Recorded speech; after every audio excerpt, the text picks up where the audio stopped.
Hello, hello, ladies and gentlemen. This is your girl Mitzi, and this is Mitzi. Let's think about it. Today, we are getting real and we are thinking about divorce. When you think about divorce, you think of this nasty, bitter taste in your tongue. Like, why? And let's be honest, it's not something that's really planned, unless you're one of those people that love to marry people and break up right away, then just get tons of divorces. You know what? That's your prerogative. Go ahead and do what you do. But usually people don't want that. So I have a special guest on my show, Sarah Armstrong. She wrote a great book called like Ways to Have a Good Divorce. And a good divorce, that is unplausible. Let's be honest. That's not something you think about when you think about a divorce. You think of anger and fighting and wedding crashers. So Sarah, why did you decide to write this book? Well, great to be with you, Mitzi. Thank you for having me on. Actually, it's interesting. And I should start by saying, just for the record, I'm not an advocate for divorce. In an ideal world, couples that get married stay happily married for the long term. That's to your point. You don't set out when you get married to say, okay, I'm really looking forward to getting divorced. But unfortunately, these days, it's more common than ever. And so, and I generally say, no one gets married to get divorced. No one generally gets divorced for positive reasons. There's usually something that has triggered that decision. But the children who are, in that family don't get to make the decision that their parents are getting a divorce, and their lives are the most significantly impacted by this decision. So in my situation, my daughter was actually 7 when we decided to get divorced. And we went through and we actually made a conscious decision of how we were going to go through it. And my parents had been married 55 years this year. They're amazing, they're amazing picture of partnership. And I Nice. thought that that's what I was going to have as well. And obviously things didn't turn out as planned. And so I had actually grown up seeing in my parents' friend group very ugly divorces, to your point, like, in that mental model of something really bitter and ugly. And I thought, well, if we're making this change, how can we do it so that Grace is our daughter's name? Grace would be kept in focus, and we would make the decisions that were best for her along the way. Yeah. That's really what we did. And so we went through a divorce, and this was now 14 years ago. She's turning 21 this fall. Oh, And wow.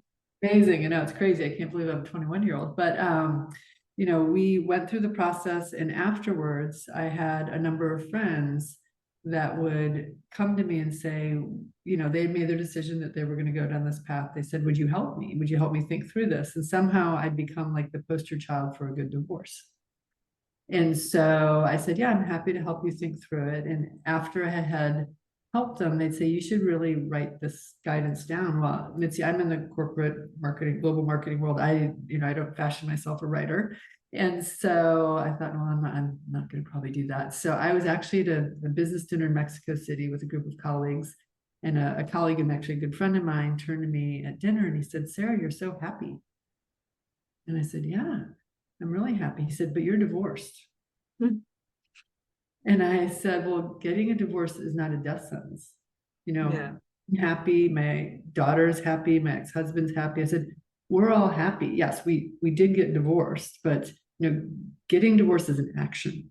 You get divorced.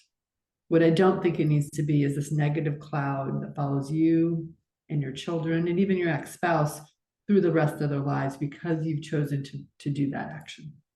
Yeah, I absolutely agree. And it's nice that you guys made that conscious decision because sometimes it's not consciously there. And I'm pretty sure it was a real shock for you because coming from what people would say a stable home, having their parents be married for so long and they were able to show that to their children to want to inspire to that. Yeah, I mean, that would have been like a total like wrecking ball, like, oh, but with that being said, like how long did it take for you to like realize, or was it instant for you as soon as you heard that, oh, we're gonna get a divorce, that it was instant, like we're gonna consciously do this the right way?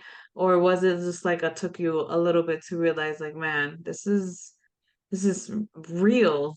Yeah, no, I think when you finally realize again, because you don't plan, again, you don't grow up learning how to get divorced. You don't plan, you don't plan that you think about maybe getting married someday. You think about what your wedding might look like. You think about all these things in your future, how to have a family and work, all these different things you think about. You don't think, okay, when I get divorced, this is how I'm going to do it. So I Yeah. do think there's a time of realization Yeah. that this is going to happen and this is really happening to your life. And I do think it's a very overwhelming time, and there's so much, once you make that decision, all the things that come with that in terms of, and that's really quite honestly what my book is about. It's meant to be a very practical guide. And that's why I call it, the mom's guide to a good divorce. It's meant to speak to women. And now men can read it too, in fairness, but it's meant to speak to women and break down those decisions that you have to make and the discussions you have to make about those decisions into bite-sized pieces. Because Yes. it is so overwhelming, all the things that are coming at you at the moment. And Mitzi, when I was getting divorced, I was given books and they were so dense and thick, and I opened them, I closed them, I never read them, never read them. And so when I decided to go down this path of capturing the guidance that I had been giving to my girlfriends and that I followed for myself, I thought, how can I write it in such a way that it's consumable for the mindset that you're in at the time that this is all going on? Because you really can't take much in because you have so much going on in your head. Yeah, and I was reading that when I got the book, I was reading that how you were just like take your time, walk it, just move slow, put it down if you need to, take each quarter of your life, whatever section that you may be facing through, take it at that time because you don't want to bombard yourself because like you said, it was overwhelming. And I love the fact that you did that. And I was going through the book and I was reading as much as I could. And I was just like, wow, this is interesting because you don't expect somebody to read it all. You're not one of those like, oh, 10 ways to make yourself better. Read it all now so you can Yes, practice those 10 ways. Like, no, you were like, take your time, breathe it out, see what works for you and your family, but try this. It yes. wasn't like gun home, I'm gonna put feeding it down your throat or anything. And that's the nice thing about your book Yeah. is So, that you have that option. yeah, thank you. And yeah, actually, it's a great point. It's not meant to be read cover to cover. Okay, it's broken into three phases: preparing for the change, during the change, and post the change. And it's written in these bite-sized pieces. There's 185 topics that are listed out in the table of contents, each topic, and each topic Hmm. is a page, right? You saw it. So it's very, and so it's either a paragraph or the full page, and it was interesting when I was actually outlining the book with the editor, and they said to me, well, you can put more than one topic on a page because you're wasting paper. Said, you know what, I'll be environmentally friendly somewhere else, but I really want one topic per page because I want to give the white space in the space that if all you want to do is read that one topic, and to your point, then close the book, go for a walk, reflect, and then come back to it, whether it's the next day, the next week, the next month, wherever you are in your process, that it's there for you and that it can just be that guide along the way. And it's interesting, when I did launch the book, I had done a book signing at Barnes and Noble, and a couple months later, I was in the grocery store in the produce section, and I was, picking up my produce, and this woman walks up to me and she said, "Are you Sarah Armstrong, the author?"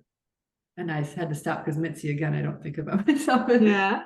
I said, "Yeah, hey, mom." And she said, "Well, I was at your book signing at Barnes and Noble, and I'm going through divorce." And it's always, and I always, I'm like, "I'm so sorry to hear you're going through divorce." She says, "Well, I bought your book and I carry it with me and it keeps me calm." And she said, "Thank you for writing this." And I said to her at the moment, I said, "You know what? Thank you for sharing that with me." And as she walked away, Mitzi, and I'm standing, with my cart in the produce section, I said, "That's why I've written this book, to help Yes. that I don't know, at all. It's not one of my girlfriends, that I've helped along the way. And I've written it in such a way that it could keep her calm."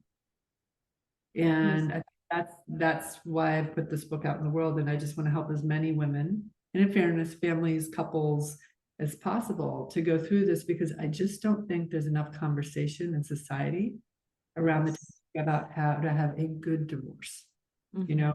So I'd really like to help shift societal perception that a good divorce is an attainable outcome. Yes, and that's why I was so excited when I got reached out to possibly have you as a guest on my show and you agreed because, oh my goodness, was like, yes, this is a good topic. These are the taboos of Yes, society that we yes, have created because of this. image that we are supposed to uphold despite how much it's killing the inside of ourselves, and it's not fair. It's not fair for yourself, it's not fair for the people around you, it's not fair for the environment that you're trying to set. It's not fair at all, and it's better to just sometimes accept it slowly and accept it at your pace. And that's why I also love the fact that you gave that white space, because the first thing I thought of was like, you know what? She gives you notes, and you also can put in your little side notes that was able to work for you. And then at the very end of the book, you have that section where it says pass it on to somebody else. That right there is beautiful because women are helping other women.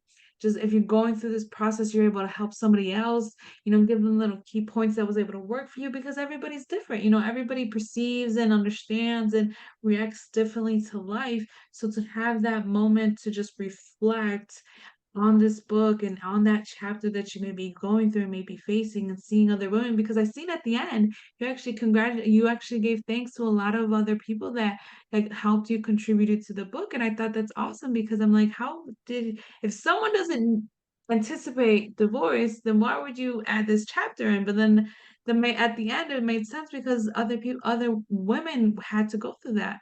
And Yes. I thought that was so beautiful. Do you think if they never contributed in the way that they have, do you think your book would have not been so powerful as it is?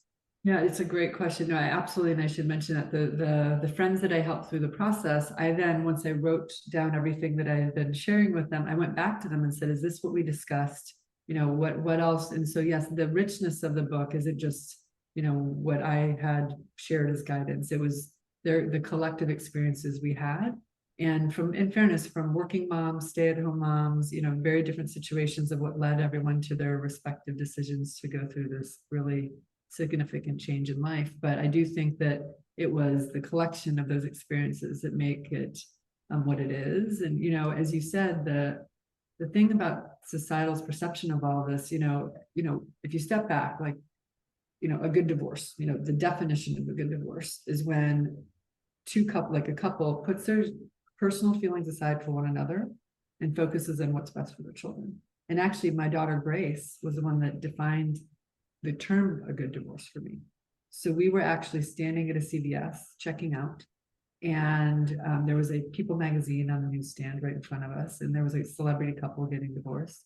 And she said, "Mommy, is that a good divorce or a bad divorce?" I said, "Grace, I don't know. What's the difference between a good divorce and a bad divorce?" She goes, "Well, good divorce is when the mommy and daddy are nice to each other like you and daddy, and a bad divorce is when they scream and yell at each other." And now this was a year after we had gotten divorced, so she's 8 years old. And we walked it out of that CVS that day, Mitzi, and I thought, you know what? The fact that Grace, a year after we've done this significant change to her life and our lives, Mm-hmm. what we had done is a good divorce. I said, I think what we're doing, we're on the right path. Yeah. Let's keep going. It gave me confidence that like the decisions made on her behalf about her life and how we were each approaching, my ex-husband and myself, that we were onto something. And so, and I say that, when a couple goes through divorce and children involved, the stakes are high. They're really high. And, we owe it to our children to ensure that they're not collateral damage due to the divorce. Even though a couple has decided they no longer want to be married to one another, they made a commitment to their Yeah. children to grow up in the healthiest environment possible. And I joke that we cover the plugs, right? And we make sure they wear bike helmets and we feed them organic milk. We do all these things to make sure they're safe and healthy and happy. Yeah. But then toxicity that can come with the divorce can have long-term impact on a children's approach to relationships, their views on marriage, and actually their overall happiness in life. And so I think we have a responsibility as parents to take co-parenting seriously when you're in a divorce. And, I just think the challenges, though, it's not easy. I want to say that. I want to acknowledge that it's not easy, but it is doable. And it is so worth it for the sake of the children that you make every effort possible with whatever you can control. Because by the way, it's you can't always control the other person, but for what you can control, to do all you can so your children don't sit in that toxic environment. Yeah. And I like that. I like the fact that you are able to just lay it out there so that people don't confuse when you initially said it, you're an advocate for it, and in reality, we are trying to do the best for your children, and you're trying to make that the best thing. And people do need to remind themselves, like, trauma is easy to obtain, and whatever your children sees, they're gonna hold that forever because you always will hold the trauma that you have felt when you were a child. And to put that into reflection, because I know I've seen it in your book, you wrote it, like sometimes you had to take a second and reflect on your own childhood and the memories that you went through and how they were precious to you.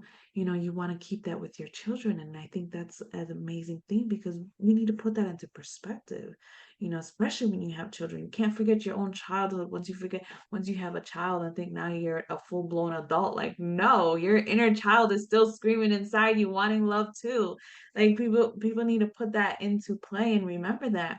But one of the biggest questions is this. At the end, you also did a big thanks to, I believe it was your editor or someone that gave you the idea for the color gray for your book cover. I mean, and that's really interesting. And I really want to know your idea on that because it's all over your website. Like, gray is the color. But for me, gray is bland. Gray's Yes. like me, Yeah. and like your book is not me. I mean, it's like, why would you choose that color for such a book Yeah. that has so much to give? Oh, you're so funny. So it's interesting. It's kind of a blue gray, I would say. And I Okay. find it technically, and I did work very hard, and they had the patience of me getting to the right tone of that blue gray because I felt like it was a calming color. Okay, it goes calm.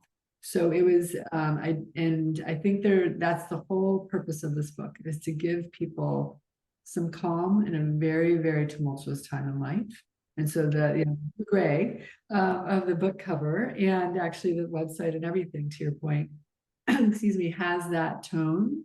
And it's meant to just kind of not be distracting, but just kind of allow you to, again, have some calm as you're going through this storm in your life. There you go. Thank you for that. Thank you for that explanation. Now that I'm looking at the book, I'm like, you know what? It does have a tinge of blue. So, Slight technicality, but yes, it yeah. is a blue gray. It is a blue gray. All right, perfect. I love that. I think that's very awesome, awesome. But biggest question is, I guess that's the real reason why people really want to listen is, why do you think divorce initially already has that bad taboo to it? I know we kind of picked up to it here and there with the conversations that we said, but in reality, to put it plain and clear, why do you think that is? I think divorce is seen as the scarlet letter in society. I think you're labeled that way, and it is meant to stick with you. It is meant to be the label that you then carry. And I think that that's unfortunate. And I will tell you, I say this with a little bit of a lighthearted tone, but I went to the dentist recently and they had the status that you have to fill out a little form. And it said, single, married, divorced. And I thought, why does it matter if I'm divorced if you're cleaning my teeth? Yeah. Like, why do I have to check that box? Like, there's nothing, So, but you get these signals from society that you have to carry that label everywhere. And, I think that, yes, I'm divorced. It's something that's happened. I'm also a lot of other things, but Right. it is something that society wants you to carry, wants you to kind of wear. Yeah. And I don't believe, Mitzi, again, it's an action, it's a process you go through. It does not need to define your life, your children's lives in a negative light for the long term. And I just don't believe that. I don't believe that has to be the case. But it takes us, changing that perception, and to both changing the perception that it's a label you have to carry. And then, I recently had someone tell me that I make divorce look too good.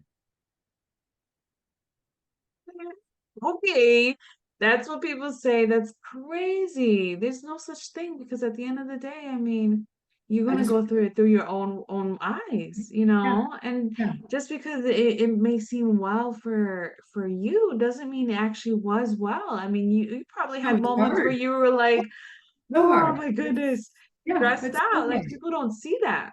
Yeah, no, that's my thing. I said, look, it's an incredibly hard thing to go through. But my thing is because I'm happy. Yeah. after my divorce, that's the thing. It's like, why are you so happy? I'm like, well, I'm living a happy life. I did this so I could be happier. You How know, dare you? How dare you choose happiness, Sarah? Goodness, stop it. That's ridiculous. I'm so sorry no, that but people are so absent-minded and they can't acknowledge the fact that they can truly be happy through a difficult time in their life. yeah, You know, you can choose that. You can choose consciously it. choose that by just acknowledging what you even identify as happiness. You know, because what we perceive as happiness really does determine if we will be happy or not, you know? And it's those little milestones. It's not those giant goals. It's those little milestones and those every days, every moments, every second times you got to just take them just by a little bit to realize like you have real joy around you and in you and it's amazing. It's amazing feeling Yeah, like it's contagious and I'm glad that you still like show it and embrace it because you deserve to have that happiness. No one deserves not to be happy. right, That's right. crazy. I know it is, but that's what the kind of when you asked about, what do you think the perception, why is it this way? I think there's just such a deep rooted Yeah, but you're right. that when you get divorced, you're going to be unhappy, and it's this negative thing. And by the way, it's I will say it is not something I wouldn't choose for people to have to go through it, right? You don't say, oh, look, have fun with that. It's not. It is a tough process. But again, it's how we decide what we do both through the process and after the process. Mhm. That's a key. And I do love the fact that you use it as a scarlet letter because it is, you know, once you get labeled and the fact that they had you do that at the dentist, like, excuse me, why does it matter? I'm a human being. I'm living. I mean, that doesn't even it's not relevant for my teeth. Like goodness. So I understand what you're saying, and I'm glad you used that analogy, and I'm glad you gave the examples and what people told you because people need to realize that, you know what, it happens to many of us and if you're going through some type of divorce or if you're going through this struggle, man or woman, just the experience alone is just heartbreaking because even as a man, you can still have this scarlet letter and think of like, well, what's wrong with you? You're not married material anymore. You know, there's so many taboos that comes with having this label on you. And I'm glad Sarah is speaking out on this and is able to put some shine into this darkness that we all see divorce into because it's not what it is anymore. You know, it's not what the past made it seem, the generations before us made it seem like now it's it's common, it's normal. I mean, it shouldn't be normal, but at the end of the day it is and we've learned to evolve and adapt and make it better than what it has to be, you know, and it's that conscious decision. So I truly thank you for that. And if anybody's interested to know more, I have Sarah's lovely photo on my website along with her website. So just click it. Just click. And there it goes. It goes directly to her website. You'll find so much great content on her website. You will not be disappointed. Trust me, you won't. But to leave some lasting words, Sarah, what can you leave us off with? Even though you already gave us so much great detail and so much great information and some tips already, what can you leave us off with? I just want everyone to know that, it does take effort, as I mentioned, but it is so worth it for you and your children and your long-term happiness to do whatever you can to try to have a good divorce. It is an attainable outcome. And I just hope that you try to go down that path if this is a path that you're on. Awesome. There you go. You guys heard it first from Sarah. That you gotta listen. You gotta really think about this, y'all. Always keep thinking, y'all. Be safe. Bye.